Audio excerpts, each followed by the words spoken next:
Bonjour, je voudrais aujourd'hui, avec ce petit conte, ce nouveau conte, rendre hommage aux soignants de la PHP et autres hôpitaux d'ailleurs. Aux soignants, au personnel, agents de propreté et aussi aux agents administratifs, mes collègues. Donc ce petit conte pour vous. Fleur de lupin.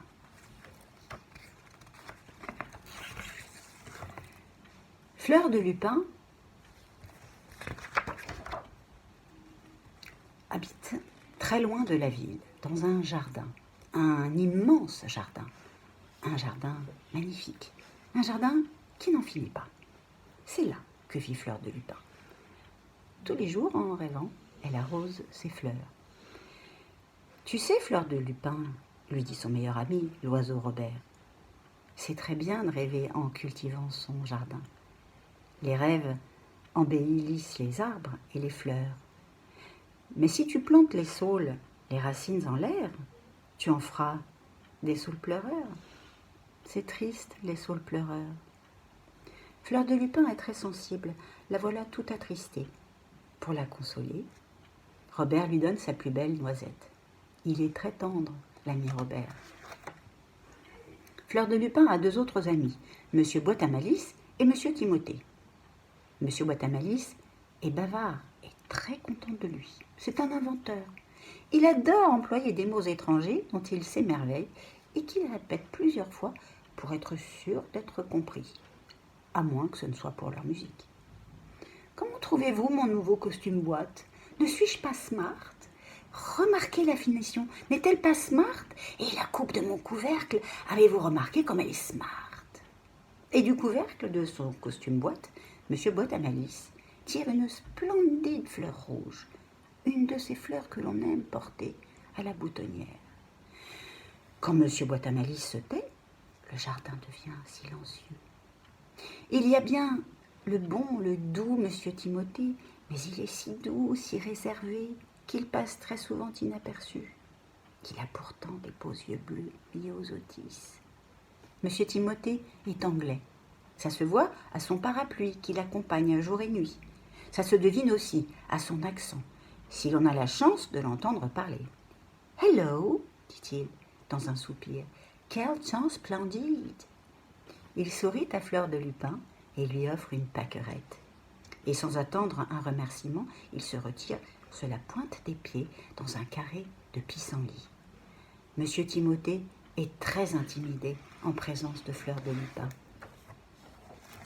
Dans le ciel, le soleil brille, les fleurs s'épanouissent, le gazon est comme un tapis de haute laine, les feuilles des arbres scintillent. Monsieur Boîte à Malice, Fleur de lupin et le doux Monsieur Timothée se promènent à travers les champs dorés.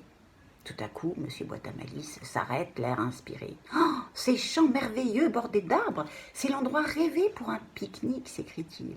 Tout le monde est d'accord? Alors installons-nous. » En un instant, il tire 10 rouleaux de papier de son ventre-boîte, une paire de ciseaux et hop là! Monsieur Boîte à Malice coupe, plie et déplie le papier dans tous les sens, sûr de lui comme un prestidigitateur devant son public. 1, 2, 3, je suis le roi. Tralala, regardez ça. Une chose étrange apparaît. Et qu'est-ce que c'est? Demande Fleur de lupin tout étonnée. Monsieur Boîte à Malice fait la révérence.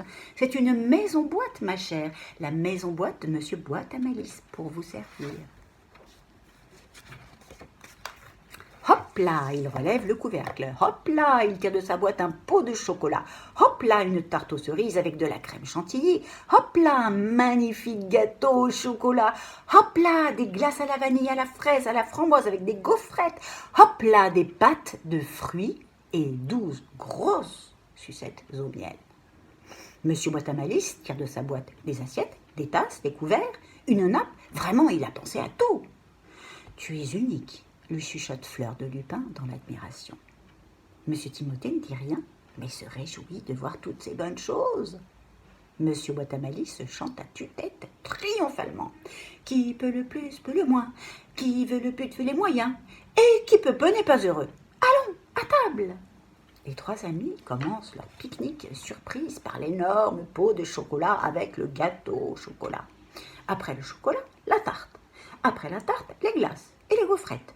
Et puis les pâtes de fruits pour dessert et pour faciliter la digestion, les sucettes au miel.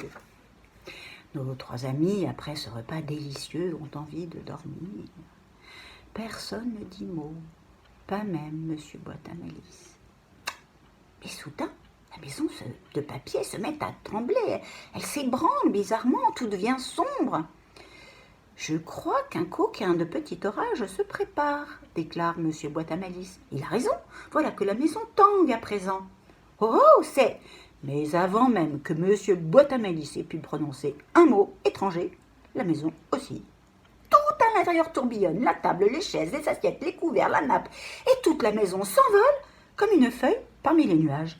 « Au secours !» supplie Monsieur Boîte à Malice. « Je suis en papier et je vais être emporté moi aussi, au secours !» Monsieur Timothée le saisit par la jambe gauche. Monsieur Timothée n'a pas l'air inquiet. « Tu calmes, ça va passer. Nous faisons une promenade aérienne. L'air frais, c'est très bon pour la santé.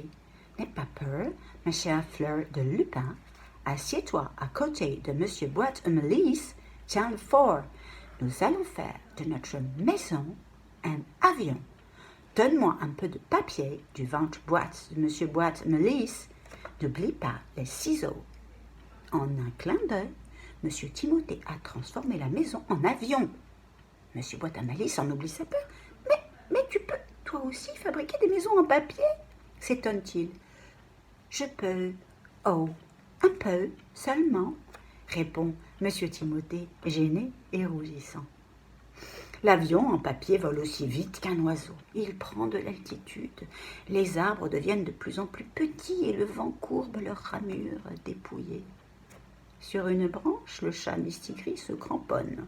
« Je croquerais bien le gros oiseau qui passe là-haut, songe-t-il. » L'avion surplombe la mer immense. Le vent faiblit, et pourtant, Monsieur Timothée fronce les sourcils. L'avion perd de l'altitude, la mer se rapproche, menaçante. « Attention, parez pour le mérissage !» Le choc est très brutal. L'eau rejaillit en gerbes d'écume. À l'intérieur de l'avion, c'est un remue-ménage tourbillonnant. Et puis, le calme revient. L'eau clapote doucement contre la coque de l'avion. Les 3 amis se regardent soulagés. C'est encore Monsieur Timothée qui passe le premier à l'action. « Je crois qu'il conviendrait de transformer notre avion en bateau. » Avec les ailes de l'avion, il fait des flotteurs. Monsieur Boîte à Malice regarde à la ronde, à droite, à gauche, devant, derrière, partout, partout, la mer. Monsieur Timothée, s'écrie Fleur de Lupin, angoissée. Le bateau prend l'eau, le papier n'est pas imperméable, que faire? Monsieur Timothée plisse le front, sa décision est prise. Fleur de Lupin jette tout par-dessus bord, tout, sauf mon parapluie. Moi, j'évacue l'eau avec mon chapeau. Mais le bateau s'enfonce encore. Monsieur Boîte à Malice hurle. « Au secours, je prends l'eau !»« Que pouvons-nous faire ?» murmure Fleur de Lupin d'une voix tremblante de peur. « Le bateau va couler !»« J'ai une idée !» s'écrie Monsieur Timothée. « Le parapluie !» Il le déplie aussitôt. Monsieur Timothée ordonne « Tout le monde dans le parapluie !» Il les fait monter, Fleur de Lupin, et puis avec précaution, Monsieur Boîte à Malice. Lui-même s'y installe. Prudemment, il prend sur ses épaules ses 2 compagnons pour qu'ils ne se mouillent pas. « Nous avons de la chance, dit-il. Nous avons le parapluie et la mer calme. Que demander de plus ?» Le bateau a disparu. Le parapluie s'en va à la dérive avec nos 3 amis. Tout à coup, ils entendent au-dessus d'eux un bruit étrange. « Au secours, un nouvel orage !» s'écrie Monsieur Boîte à Malice. Le bruit s'enfle. « Vous voilà, enfin !» s'exclame l'oiseau Robert, en penchant sa tête empanachée. Ce n'était que le bruit de ses ailes qu'ils avaient entendu. « Robert !» crient-ils en chœur. « Du calme, répond Robert. Et il installe sur son dos les 3 compagnons, en ayant soin de placer au milieu M. Boîte à Malice pour qu'il ne s'envole pas. Robert file droit vers la terre. Bientôt, on ne voit plus la mer. Les 3 amis, fatigués, sourient. Ils sont sauvés. Ils sont à nouveau chez eux, dans leur jardin. Robert leur sert une infusion chaude. Le soleil se couche. Quelle journée, soupire Fleur de Lupin. Robert demeure silencieux. Comment as-tu réussi à nous trouver demande Fleur de Lupin. La regardant avec tendresse, Robert lui répond. J'ai suivi ton parfum, mon ami. Le soir tombe doucement. Monsieur Timothée et Monsieur Boîte à Malice doivent retourner chez eux. Dors bien, Fleur de Lupin. Au revoir, Robert. Fleur de Lupin et Robert s'enfoncent dans le jardin où les lupins embaument. Ils s'endorment. La lune brille doucement. Et les lupins frémissent dans le vent de la nuit.